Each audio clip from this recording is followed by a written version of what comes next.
بسم اللہ الرحمن الرحیم۔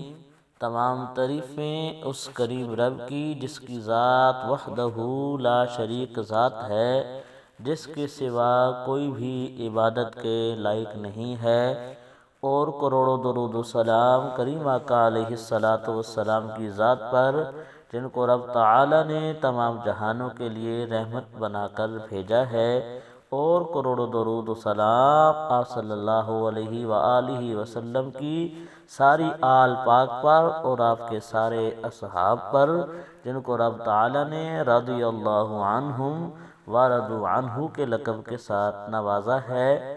محمد طلحہ آفیشل کو دیکھنے اور سننے والوں، محترم بہنوں اور بھائیوں، السلام علیکم ورحمۃ اللہ وبرکاتہ۔ ہم امید کرتے ہیں آپ حضرات خیریت کے ساتھ ہوں گے۔ اللہ پاک آپ کو خیر و عافیت کے ساتھ رکھے، اللہ پاک آپ کو دین دنیا کی بھلائیاں عطا فرمائے۔ محترم بہنوں اور بھائیوں، آج جس موضوع پہ ہم بات کرنا چاہتے ہیں وہ سورۃ اخلاص کا وظیفہ ہے۔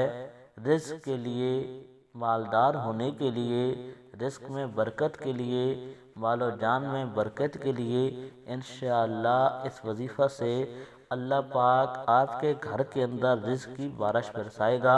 انشاءاللہ بہت ہی پیارا وظیفہ ہے۔ سورۃ اخلاص کا کرنے کے بعد انشاءاللہ ضرور فائدہ ہوگا۔ وظیفہ کی طرف جانے سے پہلے محترم بہنوں اور بھائیوں، آپ سے ادبانہ گزارش ہے، پوری ویڈیو دیکھنے کے بعد اگر ہماری ویڈیو آپ کو پسند آئے، ویڈیو کو لائک کر دیں، چینل کو سبسکرائب کر دیں، تاکہ ہر نئی آنے والی اسلامی معلوماتی ویڈیو آپ کو مل سکے۔ جزاک اللہ۔ محترم بہنوں اور بھائیوں، وظیفہ کرنا ہے جمعرات والے دن نماز عشاء ادا کرنے کے بعد۔ وظیفہ کرنے کا طریقہ یہ ہے کہ اول آخر 11 مرتبہ درود شریف پڑھنا ہے کریم آقا علیہ الصلاۃ والسلام کی ذات پر، اور اس کے بعد سورۃ اخلاص، قل هو اللہ احد اللہ الصمد لم یلد ولم یولد ولم یکن له کفوا احد، یہ سورت آپ نے 11 مرتبہ پڑھنی ہے۔ کوشش کریں کہ تنہائی کے اندر بیٹھ کر یہ وظیفہ کریں، اور اس کے بعد آپ نے کریم آقا علیہ الصلاۃ والسلام کی ذات پر درود شریف پڑھنا ہے۔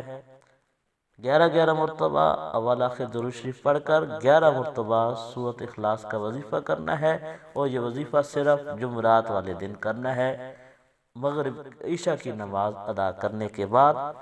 اور اس کے بعد وظیفہ مکمل کرنے کے بعد بیٹھ کر رب تعالی سے جو بھی مالی حاجت آپ کی ہو، رزق کی ہو، مال کی ہو، جو بھی ہو، انشاءاللہ وہ آپ کی پوری ہوگی۔ اللہ پاک سے آپ رزق مانگیں گے وہ رزق عطا کرے گا، مال مانگیں گے مال عطا کرے گا۔